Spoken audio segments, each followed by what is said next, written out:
look into your eyes, it's like watching the night sky.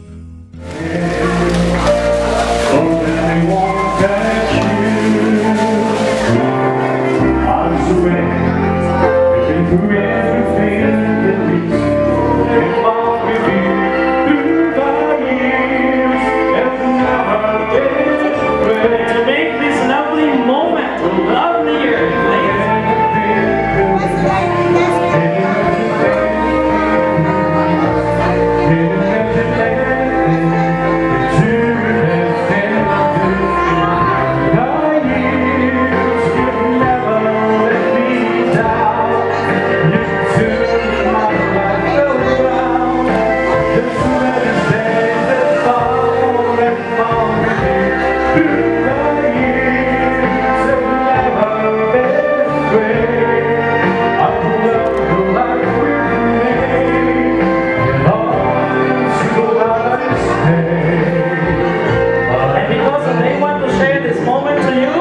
ladies and gentlemen,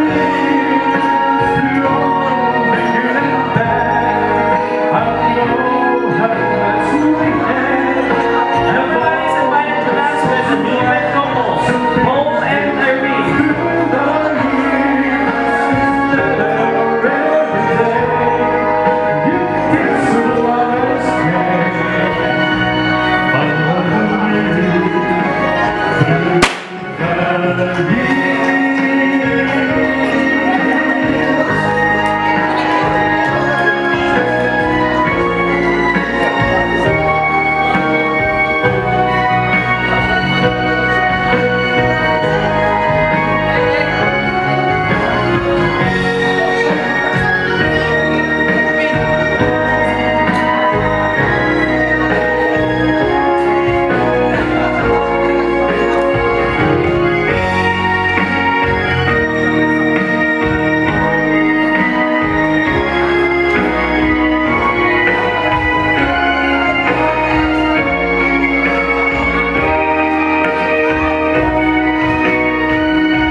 Ladies and gentlemen, you are requested to dance with the newlywed couple. Remember? Don't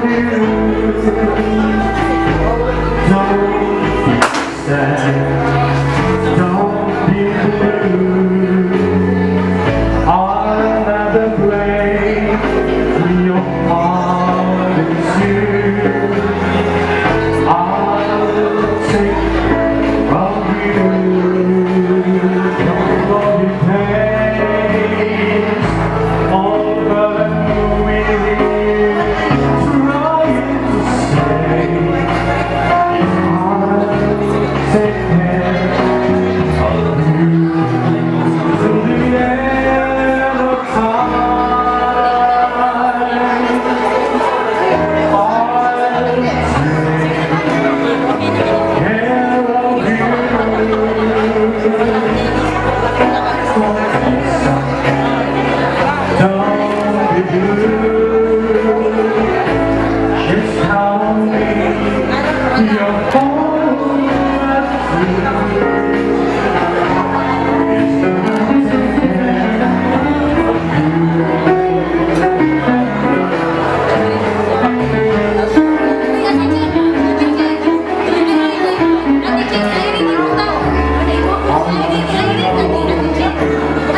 Never will fall.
There are so many surprising and very memorable moments waiting ahead of us. But they say, with an empty stomach, we cannot go on with the rest of the activity. Let us put ourselves in the presence of God. Lord Almighty, we offer this day to Paul and Irene's gift life as they seal their love in a marriage. Bless this food that we are going to share with the newlyweds. May it nourish not only our physical body, but most importantly, to feed our spiritual completeness. Bless us all, O Lord, especially to Paul and Irene, as we continue to pray for the success of their lives together as husband and wife, as they lead their new bonds as one. All this we pray in Jesus' name. Amen.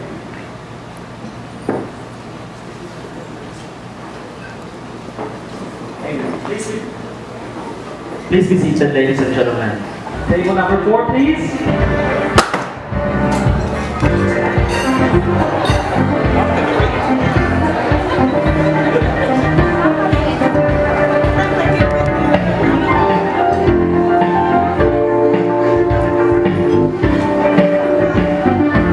Buffet tables are located at the back.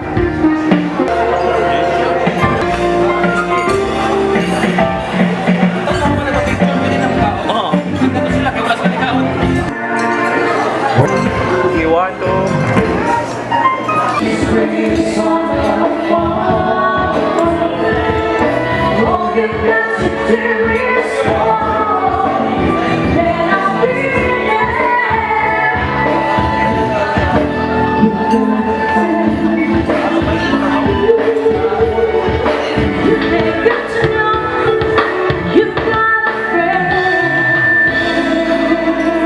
Thank you very much, Mercury and Janice. All right.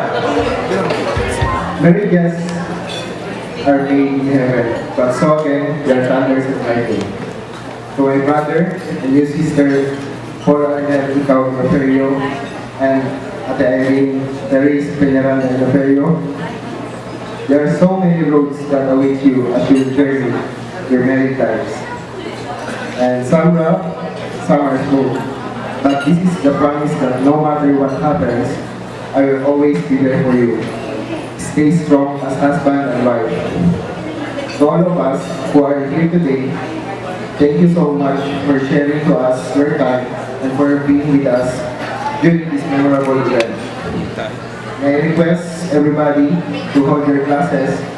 Ladies and gentlemen, I would like to propose a toast for Mr. Paul Arnel Loferio and his beloved wife, Mrs. Irene Therese Peñaranda Loferio. Now,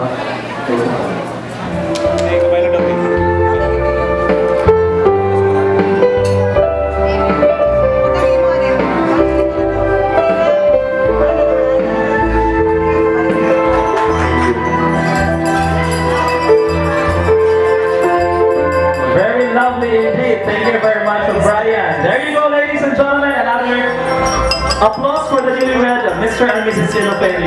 At this point of time, we will now proceed to the slicing of the cake.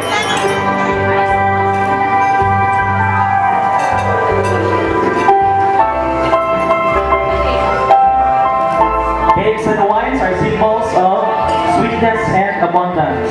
And at the same time, a challenge for the newlywed couple to do everything in order to put something on the dining table.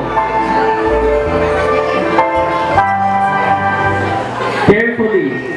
Now, if you will be given the chance to rate her from 1 to 20, 1 is the lowest, 20 is the highest. What is your rating to her? 100. Let's make it 1 to 20 only. Okay. 20, a perfect score. Perfect score, ladies and gentlemen. Now, I'll be giving the same question to Irene. Irene, look at the handsome face of your husband. Now rate him from 1 to 20. 20 is the highest, 1 is the lowest. What is your rating to him? 19. Almost perfect. Now, according to the priest, this celebration is always a union of two different souls, becoming one as husband and wife. Now, what is 19 and 20? 19 and 20? 39. That's a 30. 39, we've witnessed their first kiss as husband and wife, their first walk as husband and wife, and their first dance as husband and wife. At this very moment of time, ladies and gentlemen, we will be witnessing them, their longest kiss as husband and wife. For 39 seconds before you can have your cake, you will be kissing in front of us. Remember, this should be a long and continuous kiss. Are you ready? Are you ready, Irene and Paul? Ladies and gentlemen, they are ready. We will come together. Are you ready? Your audience, your visitors, your guests are already ready. So Paul and Irene, ready? And start now. 1, let's go together. 2, 3, 4, 5, 6, 7, 8, 9, 10, 11, 12, 13, 14, 15, 16, 17, 18, 19, 20, 21, 22, 23, 24, 25, 26, 27, 28, 29, 30, 31, 32, 33, 34, 35, 36, 37, 38, and 39. You now have your cake. Remember, a married life is not always a smooth road. There are some rough roads waiting ahead of you. And that is a promise that together you will stand as husband and wife. So the gentleman will do first the honor. Very lovely.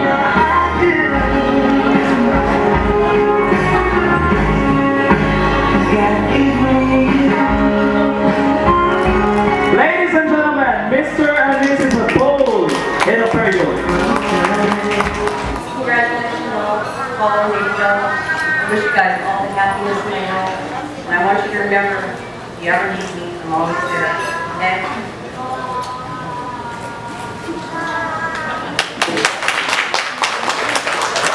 Some very important words of advice for the newlywed couple. This is something that we learned at our marriage encounter a few weeks ago, and I wish we learned it many years ago. And that is rules for fighting. You might say, oh, wait a minute, we're newlyweds, we're happily married, why would we be fighting? Well, just in case you happen to have a disagreement or an argument in the future sometime, and if you don't, you're not human, okay? There's 2 rules for fighting. Number 1, never go to bed angry. Always settle your argument before you go to bed. Never carry it over to the next day, okay? And the second one is probably most important. If you do this, your argument will not last long and you'll be back lovey-dovey again very shortly. That is this. Whenever you have an argument or disagreement, always hold hands while you're arguing. If you hold hands while you're arguing, your argument will not last long. And that makes a lot of sense. We learned that some time ago in our marriage encounter. Thank you. Guys, arguing while holding hands. Ladies and gentlemen, another representative from the Ninoy will be giving his message. Good evening, ladies and gentlemen. First, before I'll give my advice, I would like to introduce my wife, Mary Beth Nadia. And my lovely daughter, Mrs. Jane Pinky.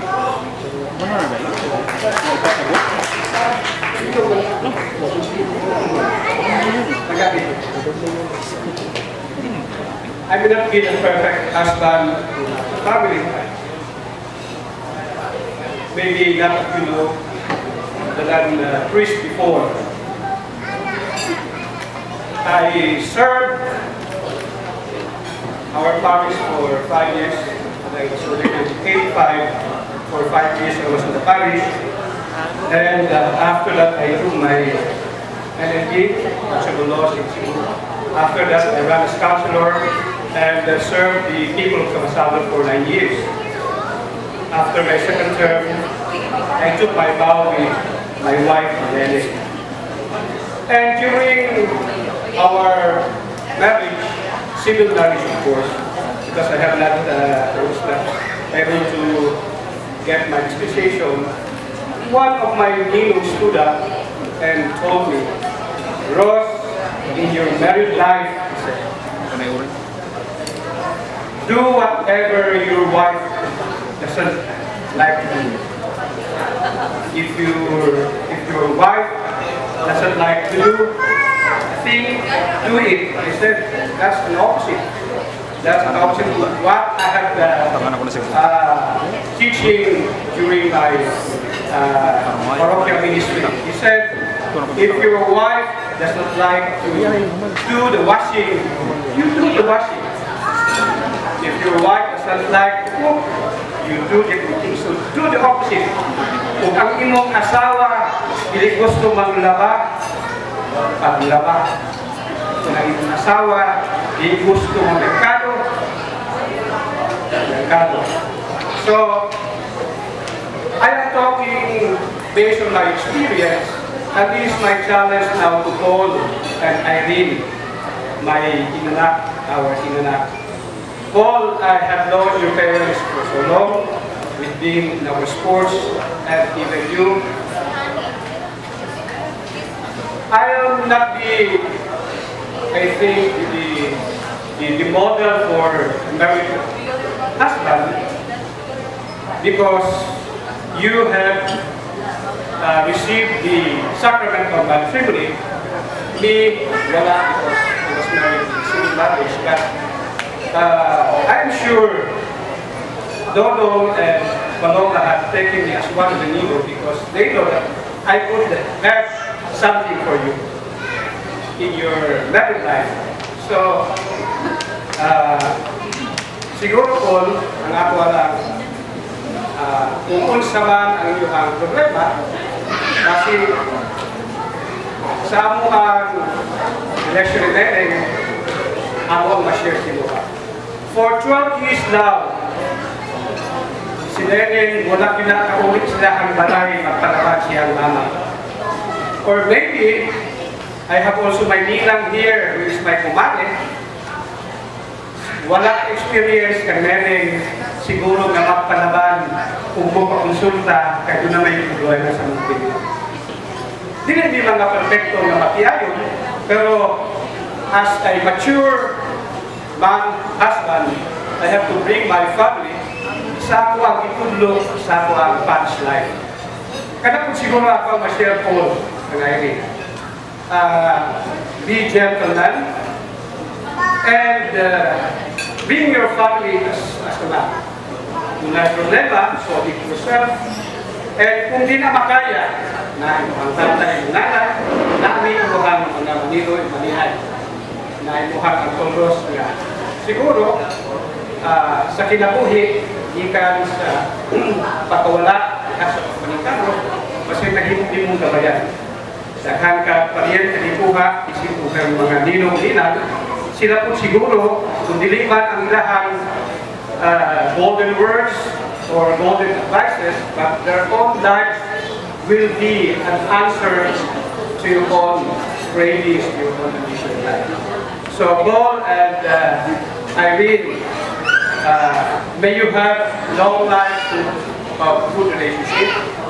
May you have more blessings in life as you go on. Hinapunta nga sa ipakita sa inyong nanay mo, sa inyong tatay na sa ilahang pagpanggap sa inuha, sa inyong igsuon, di mo ko na ipakita ang Irene kung sa inyong umaakot ng mga anak. Pagsayaw ni Nanay Paloma, sinuha, pati ako natandog. Kaya kung makita ay yung kasuot, isip, anak ko, so all I may be sentimental, but life is full of happiness, full of nito ay kung ato ni siyang kuyan, atong kuyaan ang kinabuhi. They said, life is not life until we live, and love is not love unless we share it. So, share your own love, share your life, and live it to the fullest. So, kailangan ng mga pakampo, kailangan ng mga kasiyaw. Anyway, sa kanunay, makita ang hapon. Mr. Rosendo Mario Lapigit, ladies and gentlemen. Good evening, everyone. There is a season and a time for everything under the sun. One of these many seasons is the time to hold and the time to let go. Marrying off a loved one is a time to let go. Marrying off baby doll is a time for a family to let go. A time to let her make full use of her wings. Wings we have helped strengthen through the years. At the same time, nurturing her to be a woman we all dream she will become. And loving her unconditionally, so she will also be capable of doing the same to her own family. Marriage is a vocation, and it is a vocation of commitment. It is a commitment to let the marriage be workable. However, there is no clear, safe formula to successfully maintain its workability. This workability starts with being conscious that marriage is not looking for the right partner, but for each one being the right partner. Married life is not a life filled with demands and expectations and all manners of manipulations, but it is a life lived with compassion and respect for each other. It is also a life where both partners over the years develop some kind of a system for meeting their needs together and some of their needs separately, because it is a beautiful and mature relationship where there is a balance of togetherness and separateness in marriage.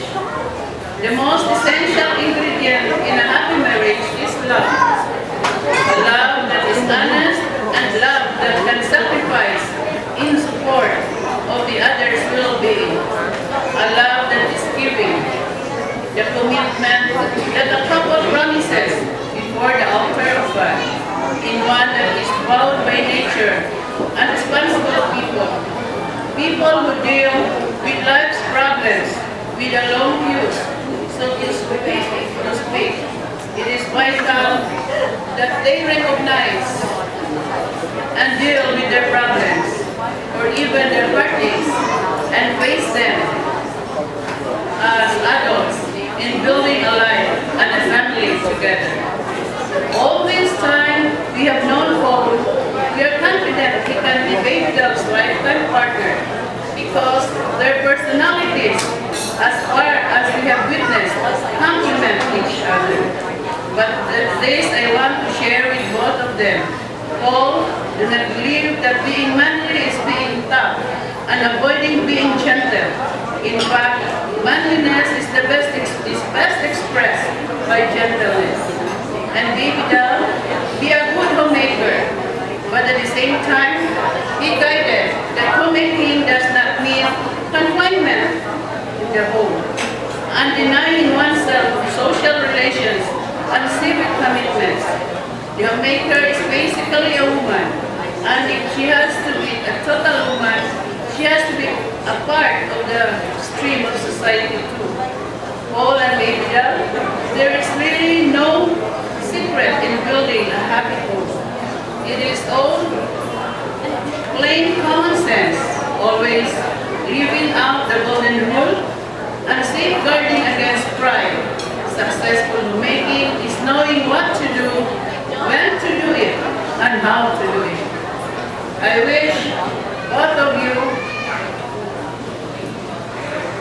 good luck. May God continually bless you in your life together. Mommy loves you. Thank you very much. Ladies and gentlemen, the family of the groom will be speaking in front of us. To do the honor, may I present to you the very own father. Gabi sa tanong. Taas-taas isundin ko ang bayad ng Paul kahit sa pagpatuloy. Pero ipat-ipat naman, isulti naman rin na ni Hinong Yatas. So, wala na din siguro ko ikadugang pa.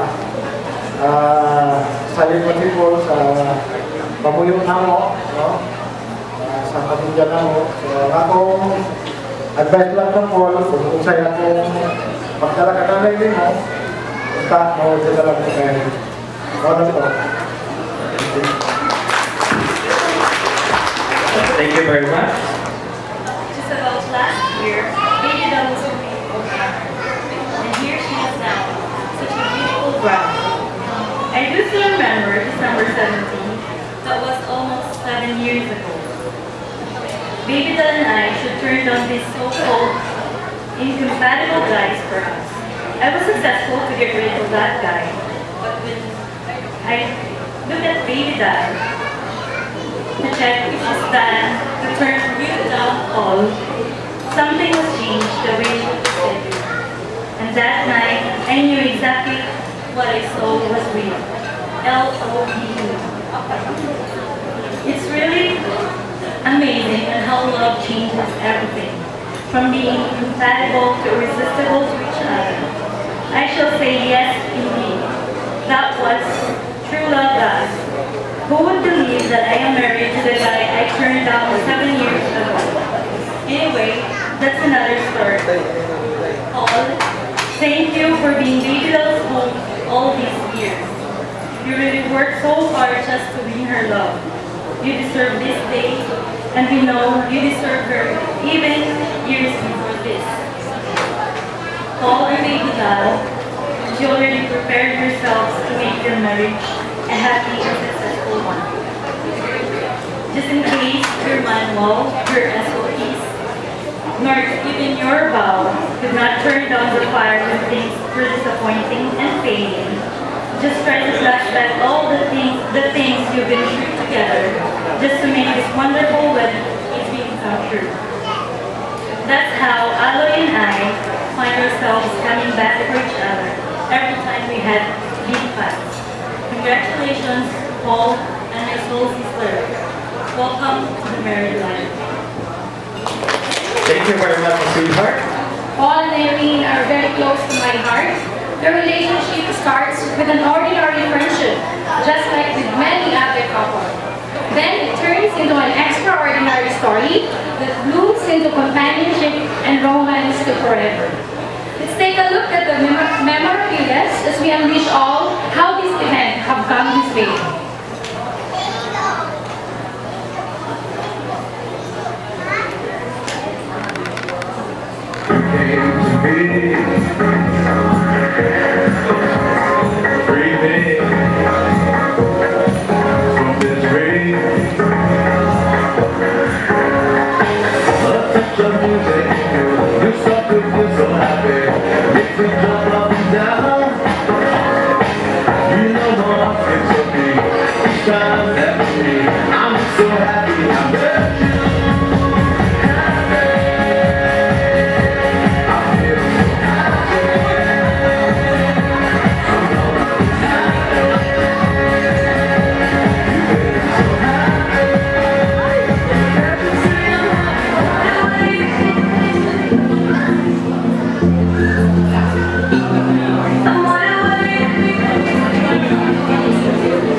As a husband, you have to love, lead, and provide your family. And from the book of 1 Timothy chapter 5 verse 8, this is for you, Irene. As a wife, you have to love, manage, and help your family. So I wish you both a happy and harmonious married life all throughout the years and inwards with beautiful children. Be a good soul to each other, whatever shortcomings may come. Let God be the center into your lives. Congratulations and best wishes. Thank you very much, Rina, for the effort done to your friends.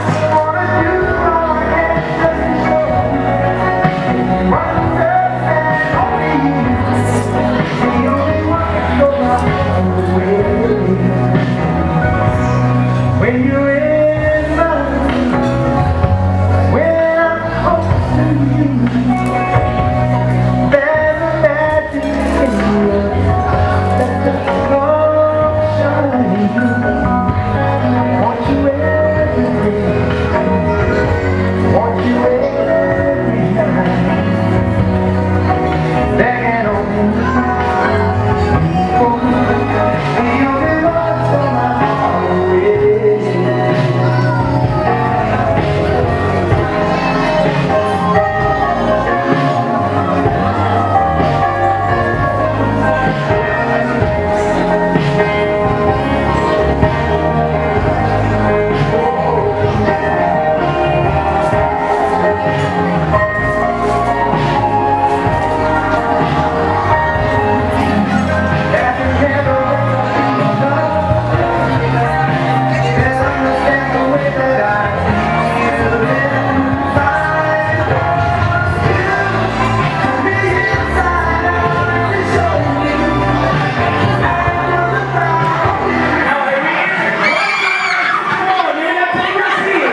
magsalok. And ano yung nabong magkapay pares. Okay.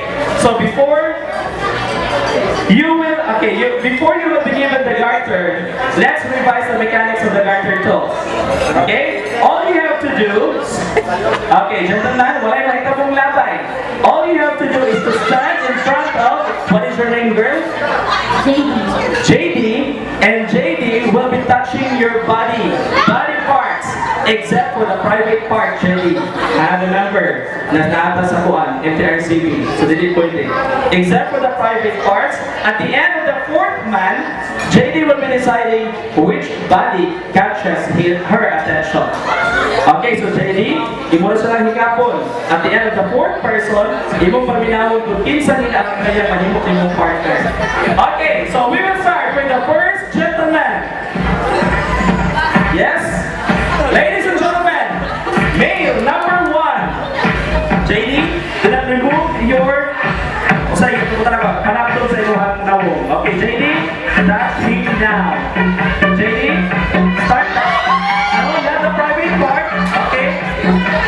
JD, start touching him. Remember. Okay, there you go. JD. Okay. Enough, JD? Is that enough? Okay, next. Gentlemen, okay. Male number 2. Remember, si Man-in, tulong sa itong imong na hikapan.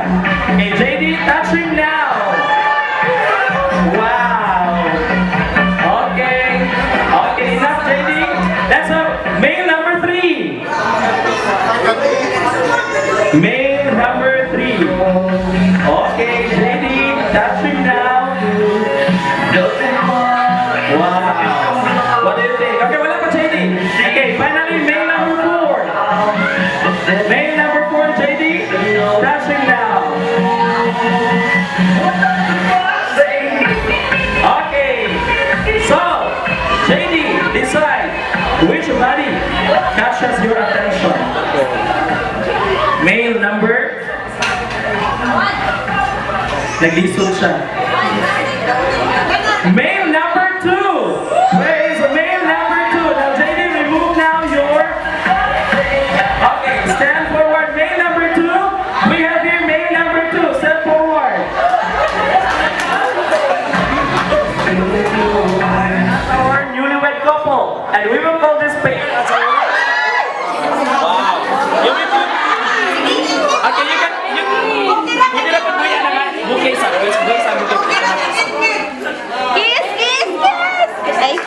What's the pleasure of the friends? Irene and Paul, show us your first action. Action, bro. Action, man. Action? Okay, do it.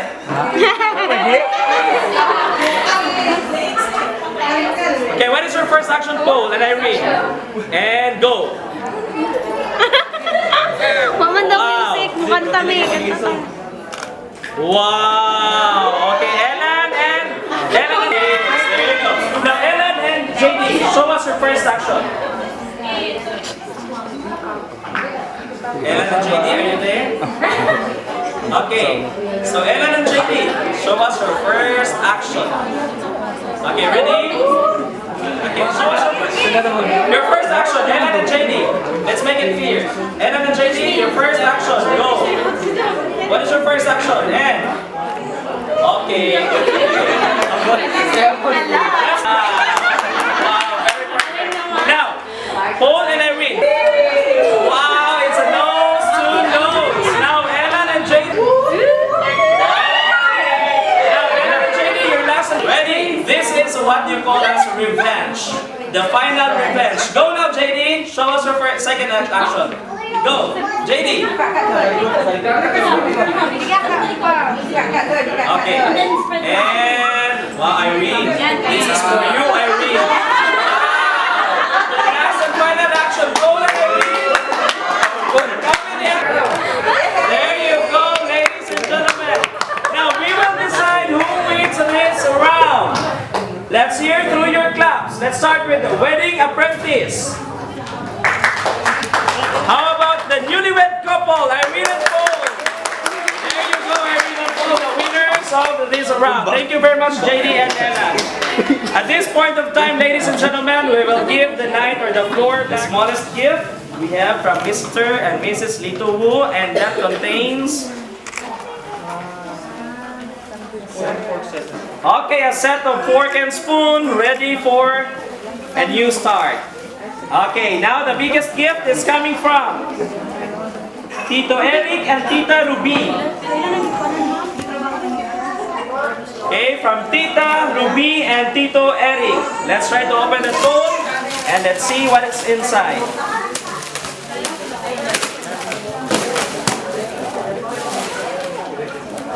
Eureka!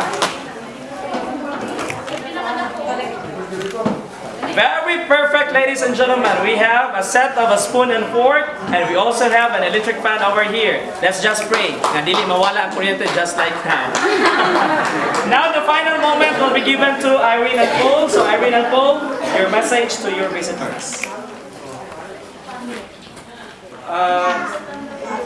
Good evening, everyone. And on behalf of my wife, ako na lang tayo, Historia. Sorry kung wala kami nakaakit-aktanan. And sorry kini brother. And thank you everyone, friends, relatives, classmates, ninong, ninang, Nananji, my in-laws who travel halfway around the world just to be here with us now. Thank you so much for your time. And sa mga from Cagayan, Cebu, Usami, Zamboanga, thank you so much. Butuan, Agusan, thank you. And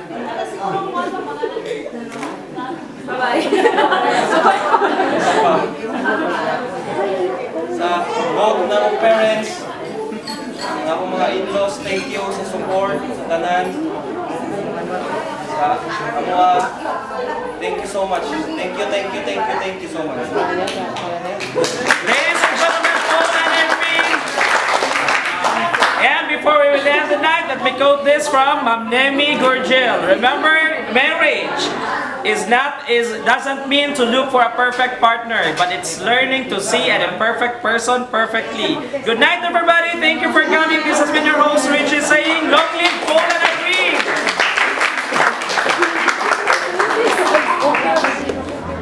As we go watching the night sky, all beautiful sunrise. There's so much there. And just like them old stars, I see that you've come so far to be right where you are. How old is your soul? Well, I won't give up on us, even if the skies get rough. I'm giving you all my love. I'm still looking up. When you're needing your space to do some navigating.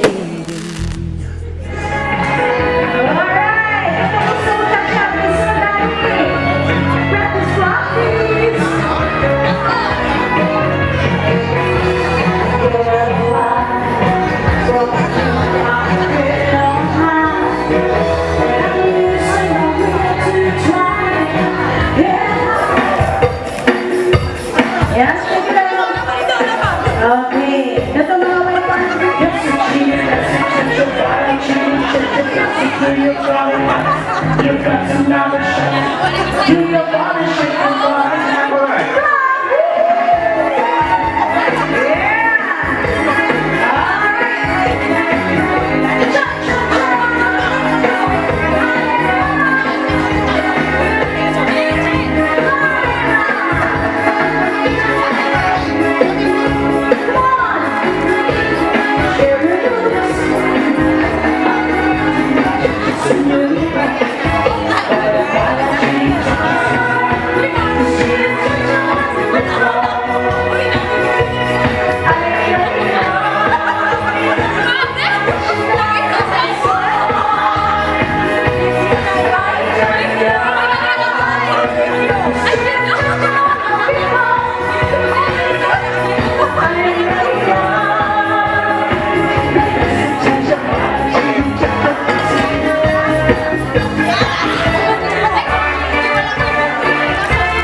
Okay.